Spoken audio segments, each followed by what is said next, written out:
under this maroon ray of sacred space, our divine masculine archetype is the guardian.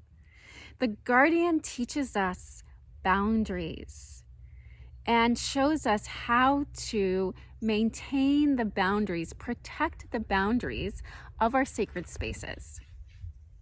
Now, in our culture, most of the examples that we are shown of what guardianship is are based in fear, aggression, or defensiveness. And so I'm thinking of like police or the military. And so we want to shift our lens and open it to the possibility and the truth that boundaries get to be operated from a place of love rather than fear. I had this beautiful experience a few weeks ago when I was sitting up on my hill up here on the land I steward, and I was sitting under one of my favorite trees. I call her Mama Tree. And I had my eyes closed and I was just listening to all the birds in their beautiful chorus. And in that moment, this truth just struck right into my heart, which was that all the birds together were guardians of this land, were protecting this land.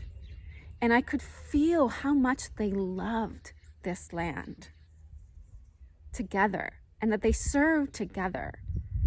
And that really began to shift my perception of guardianship into a whole different level.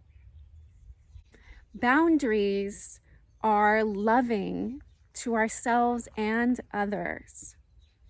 Being able to say no, being able to have a set of criteria of what we let in and what we don't. Boundaries allow us to keep our cups full so that we do have energy to serve. Boundaries allow us to prevent our energy leaking in ways that don't serve us and don't serve others as well. Now, a lot of us have been taught in this culture that it's wrong to say no, especially women, that it's wrong to say no. And we carry a lot of guilt on being very direct in saying no, in being very direct on our criteria. And so part of the work of this in learning boundaries from the guardian and learning to embody the guardian archetype is learning that it's okay and it's healthy and it's actually loving to say no, to have criteria, and to release the guilt, the guilt that we have been entrained to feel. Guilt actually weakens our boundaries. All sacred spaces have boundaries. That's one of the aspects that makes it sacred. You know, an earth-based ceremonial practice, one of the ways we create boundaries is that we call in the guardians of all four directions.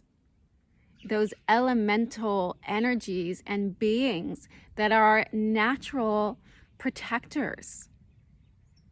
And so we have that frequency within us too. It is a natural part of us. And so I wonder, as you explore sacred space during this moon, how can you create new boundaries for yourself and for your communities? What new criteria do you have? What new no's are you ready to add? And what guilt are you ready to release for good?